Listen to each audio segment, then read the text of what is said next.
Borthakur IS academy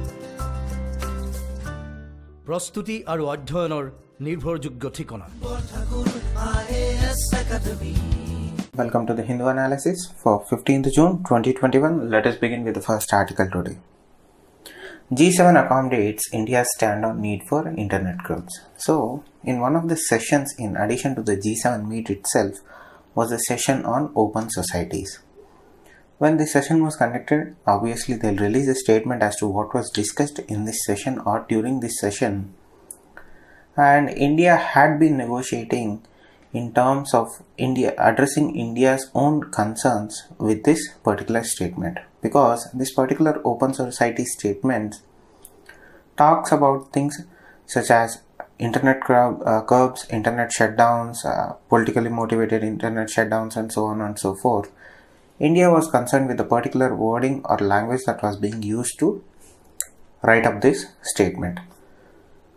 So yesterday, adding to the India's concern and accommodating India's stand on the need for internet curbs in certain situations to protect law and order issues and public safety, to a certain extent, the statement was subdued, in the sense that when particularly the entire language of the statement from as such the open society statement was using language criticizing internet shutdowns, and finally it was amended to include our own Indian concerns. Now this was not done out of something blue. Indian side has been and Indian teams have been negotiating with G7 countries and their respective teams, where we were pretty clear that you have to understand our opinions. So the negotiations for these statements began when our External Affairs Minister was in London to meet his counterpart. During that time, certain concerns of UK were also addressed and answered by our own External Affairs Minister, particularly in regards to government's actions against the protesters, particularly post-August 15th internet shutdown and clampdown in Jammu and Kashmir. And our stand has been pretty clear in this regards. Many of the law and order issues that rose up in particularly post Article 370 issue and farmers protest August 15th issue, and again in Delhi riots case, so on and so forth, there were certain instances where the government had to shut down internet to regain control of law and order. So as nations of rich nations such as the grouping of G7, they generally tend to come up with statements that indicate that they are up for democracy. So generally these issues, particularly the internet issue, the farmers protest or the Delhi riots or the Article 370 issue, these issues are kind of sensitive in India because they are in public domain and they are debated on a day-to-day basis.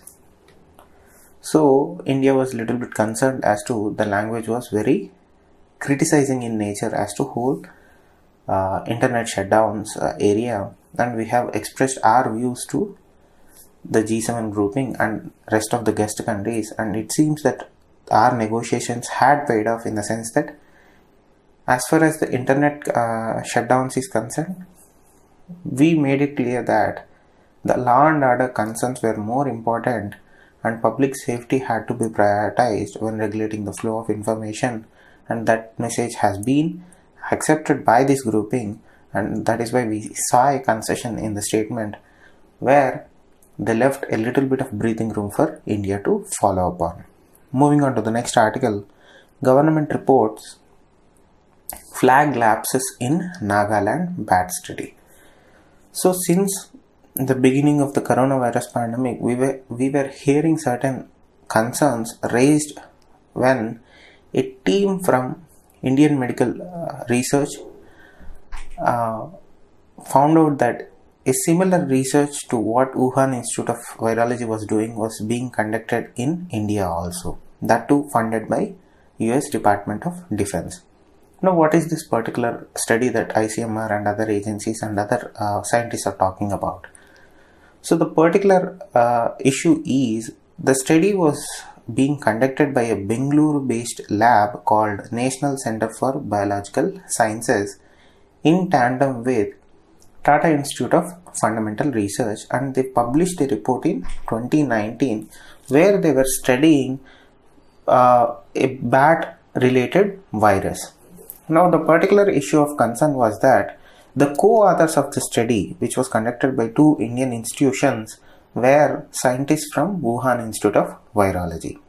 Now, I have to make it a little bit clear that whatever the scientists they were doing in Nagaland was no way related to SARS-CoV-2, because they were studying a filovirus which is related to Ebola and Marburg viruses. They are no way related to SARS-CoV-2 viruses. But nonetheless, when these things came to surface as to how these scientists were able to get clearances to do the study on Indian land without prior permissions or without clear understanding or clear proposals as to what these people were doing, how they were storing the viruses, what were the protocols that these scientists were following in collecting the samples themselves, our scientific community was taken aback. Now, in response to this allegations and so on and so forth, a committee was convened by Indian Council of Medical Research, which had a mix of officials from various agencies. And the reason given for this formation of the committee was that they wanted to streamline processes and avoid such lapses in future. Now, when this committee was concluded its report and submitted its report to the Health Ministry, after conducting a thorough research or investigation, the committee submitted that indeed they have found certain lapses in this Nagaland bat study that was conducted by a Bengaluru-based institute and Tata Institute of Fundamental Research. Now, the government is also worried that people may link this study to SARS-CoV-2. So, that is why they had to investigate and found out that indeed there were certain lapses done by these scientists who were studying this filovirus, but it is no way related to SARS-CoV-2 outbreak from Wuhan, and there is no Wuhan Institute of Virology link with this study to what we are seeing in COVID-19 pandemic right now. Moving on to the next article, the road for Galwan a year later. So yesterday we went into detail as to how Chinese are stalling both negotiations with commander level talks or in the back channel negotiations, and they are not budging from the territory that they have occupied in Hot Springs area and other Depsang Plain areas. Now, it has been more than 1 year, and before we get into this article, I have a small correction that I have to make. When I was talking about yesterday, the same article yesterday, I said that India lost 40 soldiers. I have to correct it. India lost officially 20 soldiers, not 40 soldiers. That's my mistake on my part, and I apologize for it. So again, it's 20 soldiers, not 40 soldiers. The 40 soldiers number come from various reports indicating that China had lost more than 40 soldiers. So I apologize once again. Moving on with the article itself, it has been a year since the Galwan incident happened, and it was a wake-up call for both our military establishment and our Indian government. Now, not much details are known in the public domain as to what happened in the Galwan clash. The closest narrative or the closest picture that we can get is from an article written by an defense journalist called Shiv Arur, who is very credible in nature, and his article goes into detail, but nothing is officially accepted, meaning neither the government released info, neither the army released info. So their reason for not releasing info as to what happened, what was the nature of injuries, and any other information as to what happened in the Galwan Valley that night or in the subsequent night, if you go by other sources, the excuse given to us was operational security. Neither the details were given to the opposition parties also, and the ministers also have been pretty vague in answering questions in the parliament itself. Now, the timing of the Galwan issue or the incursions by the Chinese was critical in juncture because At this point of time, Mr. Modi had his second informal summit with the Chinese in Tamil Nadu, and it happened very few weeks after President Trump visited India for his official visit. Now the situation is very precarious in Ladakh. Not militarily, but precarious nonetheless when you look at the situation from other dimensions. Currently, we have a deployment of close to 50 to 60,000 soldiers placed there, and our army has been pretty much able in holding line, meaning ensuring status quo, preventing any further ingress from the PLA. But that doesn't stop them from ingressing. There are certain situations where they can come and it can escalate. But nonetheless, we are currently maintaining a status quo and situation is a stalemate. Now, the area of concern for Indian side is particularly the Hot Springs area and Demchok, because it gives a tactical advantage to the PLA. From many sources that I have been engaging with and I am hearing from, they are pretty much unhappy with India giving up its strategical heights position in the Finger Point area, where we went and preemptively occupied certain parts of Kailash ranges, and we were pretty much able to counter the Chinese advances there, and they were shocked as to how India can take up that preemptive action. And in negotiations for the Pangong Lake area, we gave up that heights so that we agreed that we are going to give up our advantage there, and you are going to give up your advantage or your choking points in Hot Springs area and other areas. Once we came back, they moved back a little, but nothing has changed in other areas except in Pangong Lake area. Now that is also a cause of concern, because we ended up giving our advantage or our only advantage in that particular area. Now things are again back to stalemate in that regard. Now, one of the critical issues that India had to face, or one of the reality checks one can say when India had to face, was reorientation of certain military assets and forces that were already instilled in Pakistan, instilled at Pakistan border towards the China border. Remember, till April of last year, China was a cold border. Both sides were having incidences repeatedly and in intervals, but not to that extent where it escalated into soldier deaths. So pretty much of our military infrastructure was concentrated towards our border with Pakistan. With this change in atmosphere and change in status quo, we had to reorient certain assets that were already deployed in Pakistan border area to the border with the Chinese. This was again articulated by our CDS Bipin Rawat when he recently said that China is a bigger security threat for India than Pakistan. So our entire military dimension or threat perception had taken a spin, and suddenly we were seeing China as the new adversary, though we knew it's an adversary but not a military adversary. And now we had to come up in kind of a thing where we had to reorient our entire defense structure to counter the Chinese advances.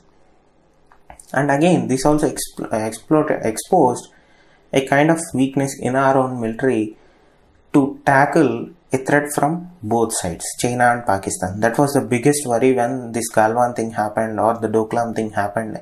Anything that involves China, you have to always either hyphenate or equate it with Pakistan, because once China opens up, there is a greater chance that Pakistan will also open up. To cut off any chance of that happening, we have been engaging with Pakistan through back channel negotiations, and that bore fruits in terms of both MODs agreeing for a ceasefire in February, and as we discussed in earlier articles few days back, that ceasefire is still holding up, but there is a worry that once the summer kicks in that high regions, Pakistan is going to go back to its old tactics to allow for infiltration of terrorists into valley. Now, as far as the collusive threat of China and Pakistan, at least we have a certain back channel open with Pakistan, and the ceasefire is in place and both sides are holding to it in the line of control. As far as the Chinese thing, everybody is worried. That's a small word to say here, but nonetheless, China is a point of worry or a source of worry for Indian military establishment and government at the same time. Now, as far as the external support that India might get, primarily our allies through Quad. Quad is still it's in baby stage, but militarily it cannot translate into much until and unless the other partners in Quad also are pushing for a military intervention. Meaning, let me give you an example. When Quad was going on, America requested India to send a few frigates or some of its navy to do or conduct a freedom of navigation exercise in South China Sea, which India declined, stating that we are still negotiating, we don't want to ruffle feathers with China. Likewise, when the US proposed a similar exercise with Japan and Australia, both of them also declined, indicating or stating the same thing, we don't want to ruffle feathers kind of a situation or a deal. With that, we can pretty much understand that Quad is still in its nascent stages. There are a lot of mechanisms that they have to work out before getting into a stronger military partnership. Now, as far as how America is helping India, some of the military officials, or particularly senior US military officials, have said that they have provided intelligence and logistical support to the Indian forces in Ladakh, and Indian military has been very keen on learning the concept of multi-domain operations from the Americans. In yesterday's article also I was talking about this multi-domain operation thing. Multi-domain operations is the new front, or this is the future of war. Yesterday also I went into detail, as it's no longer a land-based war or a water-based war or an air-based war.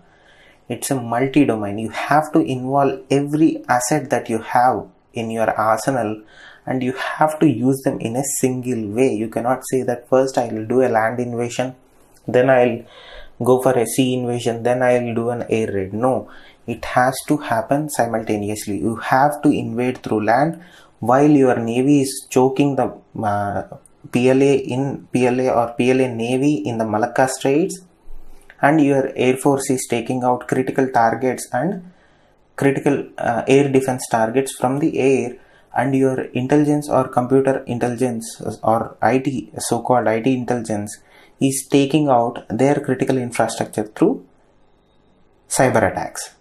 That is how multi-domain operations work. Everything is connected and everything operates as a single unit. That is why CDS, or the Chief of Defense Staff post, became critical, because that allowed for all three branches of the military to work in cohesion. So the concept of multi-domain operations, though not new, but it is new for us because we never worked in that cohesiveness. Now we need to learn and implement multi-domain operations into our own military structures, but that becomes very difficult because our equipment is from different manufacturers and one does not communicate with the other.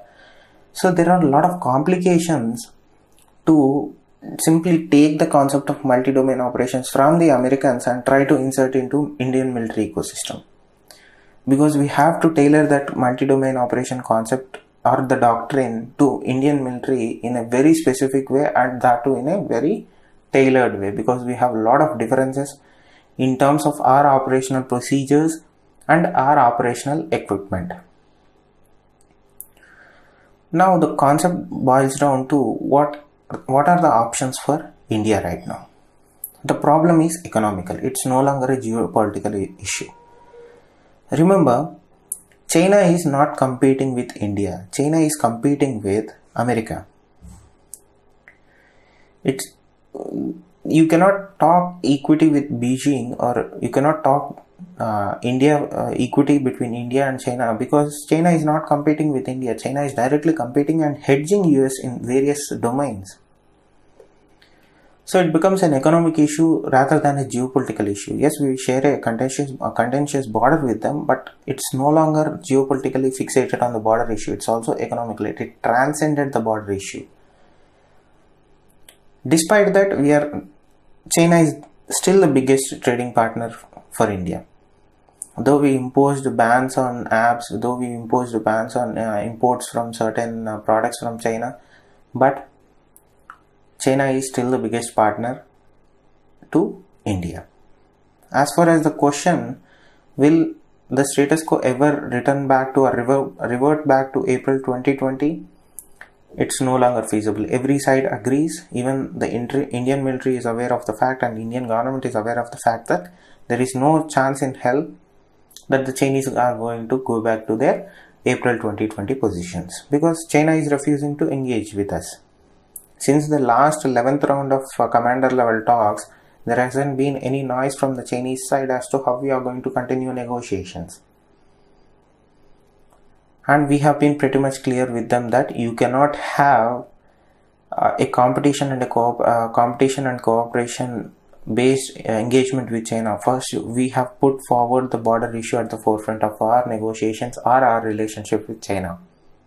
India said that first let us solve the border issue, then we will talk about competition and cooperation. Now, the reality of the both countries is they cannot afford a military conflict. Neither India can afford it, nor the Chinese can afford it.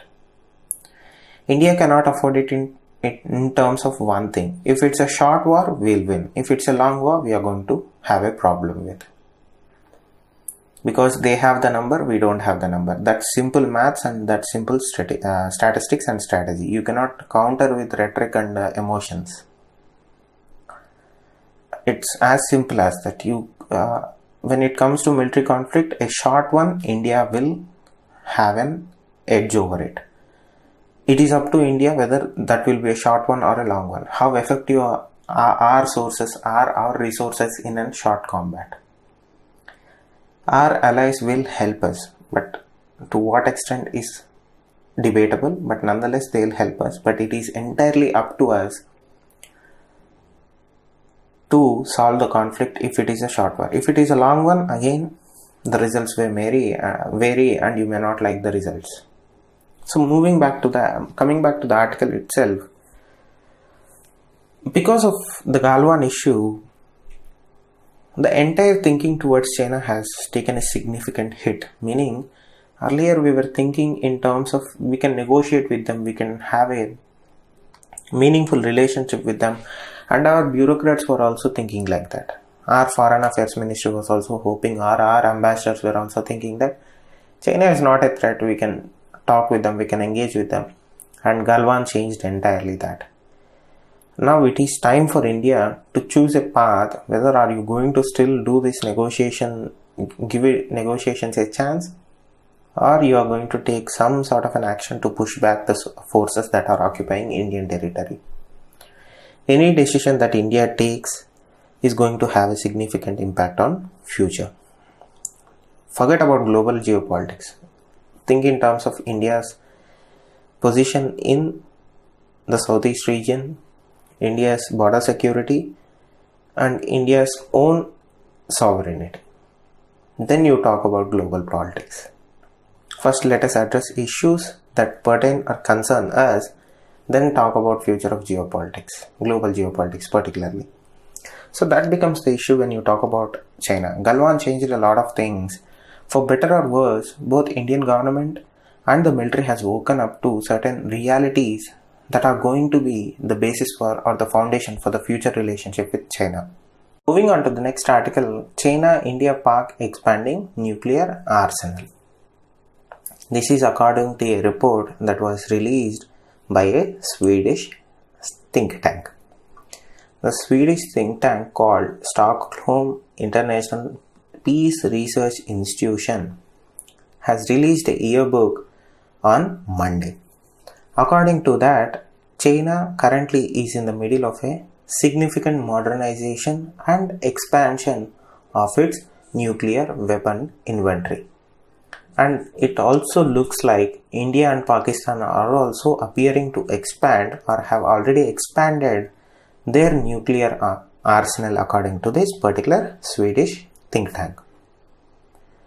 Now, You are well aware that various think tanks and various organizations keep track of how many nuclear warheads or how many nuclear stockpiles, number of nuclear warheads that each country holds, and everybody has a rough estimate of how many nuclear warheads that does India has, Pakistan has, China has, US and Russia has, but the number keeps changing, but nonetheless a stable number has been established through various sources.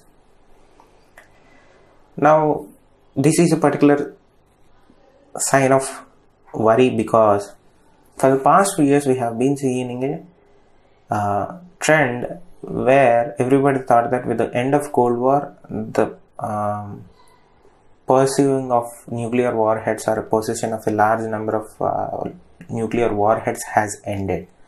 But it looks like things are changing a little bit and things are heating up a bit. Because according to this yearbook that was released, India possessed an estimated 156 nuclear warheads at the start of 2020 compared with 150 at the start of last year. So we have increased our warheads by a number of 2 and this is estimated. Similarly, Pakistan had 165 warheads.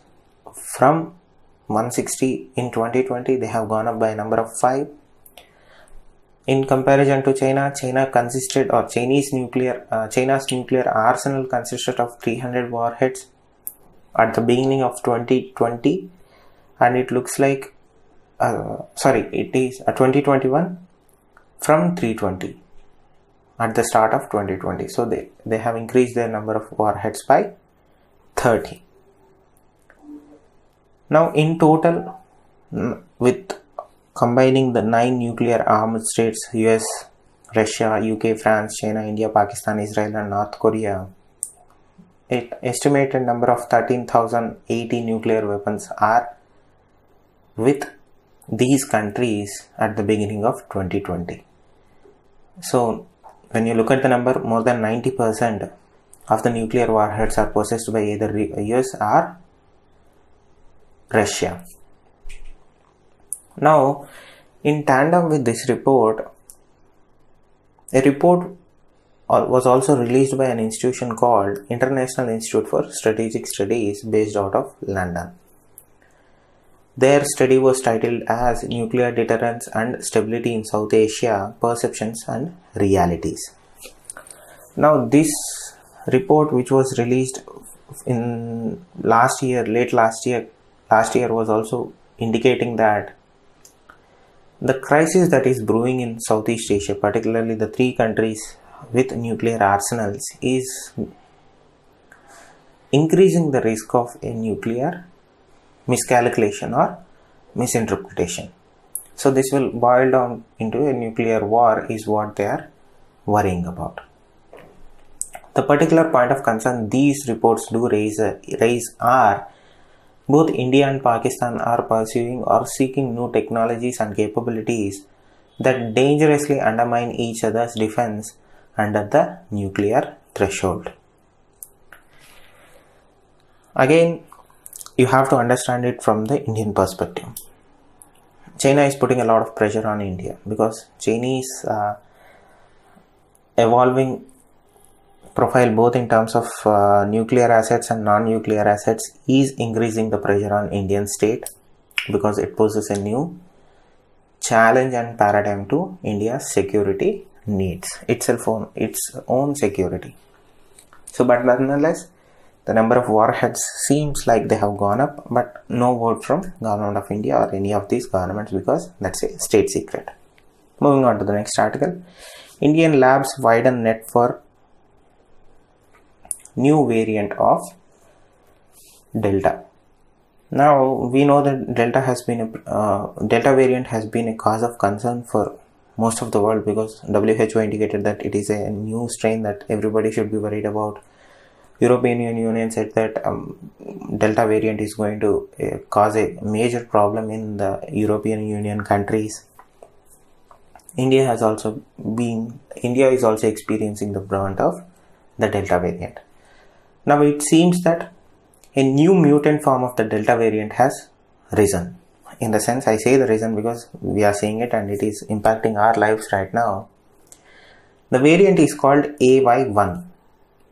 As a result of this, scientists in India are using every opportunity they are getting to track this new mutation of the Delta variant.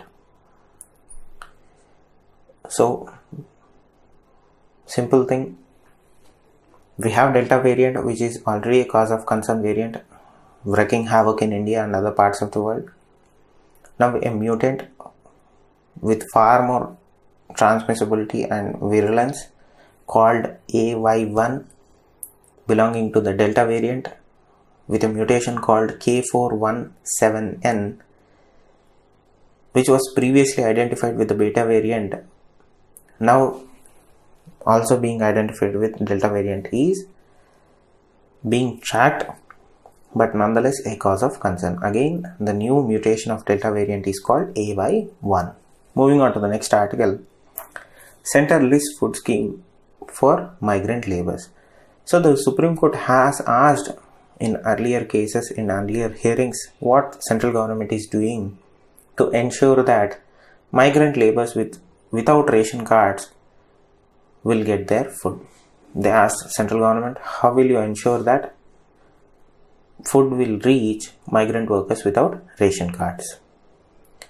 And they have asked the central government to place details of all its schemes to feed migrants, the poor and the people affected in this current public health crisis that India is witnessing. In its reply to the Supreme Court's query, the central government informed that state governments and union territories have nearly procured 3.7 lakh tons of food grains at concessional rates from Food Corporation of India, and the intent of this purchase or this disbursement was to supply to migrants without ration cards and any other who are outside the purview of their government protective cover of National Food Security Act. Now, in addition to this, the central government has also written to state governments and UTs advising them to avail all the requirement food grains under the schemes and to provide food grains to those not covered under the National Food Security Act. In addition to state governments and union territories purchasing, various charitable organizations and NGOs have also procured 421 tons of food commodities to feed the needy. It seems that central government is doing well within its means in disbursing, but whatever they are doing is not enough to address the crisis that is in our hands right now. So moving on to the next article, at NATO meet, Biden vows to defend Europe. Now there is this obligation in the NATO agreement itself is called Article 5, which means that it's a collective defense pledge, meaning that one state will stand with the other if and when the other state is under threat or attacked. Now, when Mr. President was Trump, he berated NATO for saying that they were lazy, they were not paying up their dues, and they're using US military as their own, which was true to a certain extent, but not all. Now, in a return back to norm, in a speech directed at his NATO partners and NATO leaders, President Biden told that it was US sacred obligation to protect its allies in Europe and other parts of the world. In his speech, he said that I want all Europe to know that US is here, and he said that he will stand up for Article 5, which is a sacred obligation. Now in this NATO meet, the outcome that is expected from this particular meeting is that they are going to brand China as a security threat to democracies and Western alliances, to which, and also they are going to release a statement on how China is behaving in regards to human rights in Xinjiang province with Uyghurs and Taiwan and Hong Kong. And he is also going to address both Russia and China as a collusive threat to Western model of democracies. As a result of this, China is pretty pissed because they released a statement stating that we are not happy and it is immoral of US to release statements like this. But nonetheless, it seems that NATO is back to its own form, and we might see some sort of realignment in NATO in terms of countering Russia and China. In Russia, the thing that we have to look out for is how NATO is going to accept Ukrainian membership into NATO. Yesterday, Ukrainian's President Zelensky clearly said that and asked directly President Biden, will you accept, it's an yes or no question, will you accept Ukrainian request or proposal to be accepted or inducted into NATO? And we have to see how the US and the NATO grouping is going to address this particular question of Ukraine, because Ukraine has a problem with Russia in terms of Crimea. So it's a very much developing issue there. Moving on to the next article, consumer inflation quickens to 6.3%. So we are well aware that RBI had recently revised its inflation estimate from 21 to 22 for 21 to 22 year to 5.4, while moderating growth hopes for 21 to be at 9.5%. On close heels of that, according to recent data that was released on Monday, the retail inflation has hit a high of 6 months with 6.3% being recorded. That is directly as a result of, or the high percentage was resulted by high fuel prices and high edible oil prices. Now, as far as the consumer inflation is concerned, it is at 11.58%, and wholesale prices has also allowed for the inflation to be pushed to 12.94%. And this is a little bit of cause of concern when you are looking at our economical health. Though the percentages are a little bit smudgy and not that relevant in the terms, one thing you have to understand that whatever the estimates that we are coming with or our RBI is coming out with, it is going to be a tricky period for RBI and other economists to address how this rise in inflation will be controlled or reined in back. Because whatever the accommodative stance that RBI said that they are taking, and they have taken since the beginning of coronavirus pandemic, it looks like though it is working to a certain extent, but it is not able to address all the issues that Indian economy is facing right now. So we are going to see some pretty wild numbers in terms of how our economy will recover and how inflation will play into the next few months. But nonetheless, economy, though it is still recovering, but not at the speed that we want it to be, or not at the speed that RBI was expecting it to be. So, cause of concern in terms of economy. Thank you. Stay safe. Namaste. Borthakur IAS academy প্ৰস্তুতি আৰু অধ্যয়নৰ নিৰ্ভৰযোগ্য ঠিকনা।